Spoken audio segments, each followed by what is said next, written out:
all through the week, if I'm not making wraps, I'm making chicken salad. I'm always having something to do with chicken. And so for the first time, I tried this chicken shawarma recipe.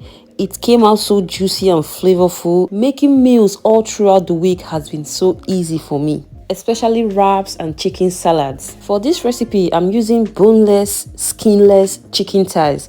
So getting the boneless chicken thighs and the skinless chicken thighs from the store is usually more expensive than getting these ones that has the skin and the bone. I love to cut costs, so usually I buy the chicken thighs, I take out the skin. So I didn't wash the chicken at this point because I'm going to wash it after deboning the chicken. So I took off the skin and then I'm going to debone. There's something I love about deboning chicken thigh. It's really not difficult to debone a chicken thigh because there's only one bone you've got to deal with. So you want to start with the chicken thighs on the cutting board with the skin side down. Locate that bone, which is easy to locate, and then you run a sharp knife through it. I don't even know if I'm using the right knife. I'm not a chef, so this knife is working for me. This is my fruit knife because it's small. A bigger knife might be challenging. I don't know. I'm not a chef anyway, but I always find it easy to use this small knife. So you just keep scraping the meat out of the bone just as I did. That way you have more meat on the meat and less meat on the bone.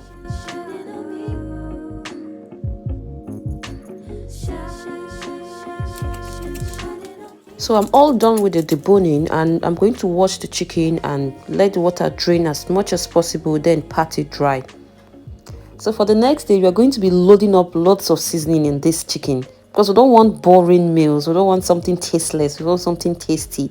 Kanju seasoning has been my long time favorite when it comes to seasoning chicken, seafood, vegetable, even potatoes, even on stir fries. It's amazing. But I love kanju seasoning, so I'm adding kanju seasoning. I'm also adding Greek yogurt. You don't want to add too much. Maybe depending on the quantity of the chicken, 1 or 2 spoons of Greek yogurt should be fine. So after spicing up, you want to marinate for about 2 to 6 hours, or if possible overnight. That's fine. So whenever you're ready to make it, take it out from the fridge, let it come to room temperature. Then you pop it into a bread pan like this. Preheat your oven to about 220 degrees Celsius, 425 degrees Fahrenheit, or gas mark 7, and let this roast for about 1 hour. So just ensure that the chicken is cooked all through. I want to make a quick stir fry with onions and some bell pepper. So I added a tiny bit of olive oil and then I'm going to be sauteing these onions.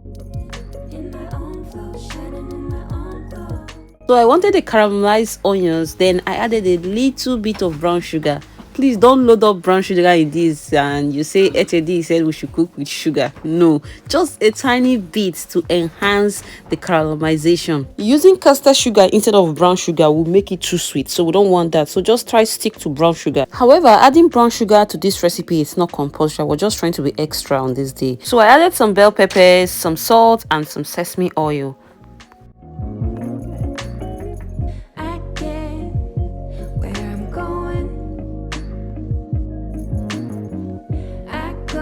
So when the chicken is ready, let it cool for some time. Pour out the juice into another container. Then you want to flip the pan over on a cutting board and then you slice the chicken into thin strips according to the size you want. Then you can now use it for whatever filling, chicken salad or wraps. Nothing goes to waste. That chicken juice can be poured over when you finish making whatever you're doing. You can also use it to cook. That's still fine.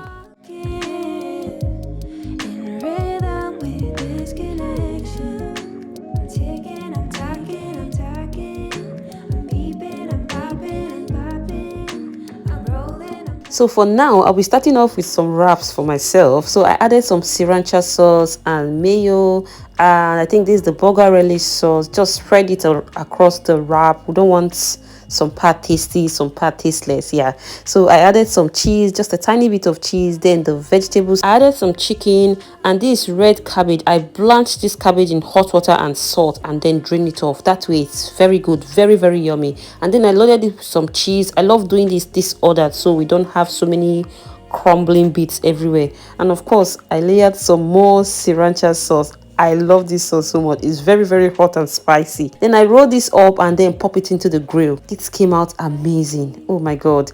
So that's all for this video, guys. Thank you so much for watching. Bye.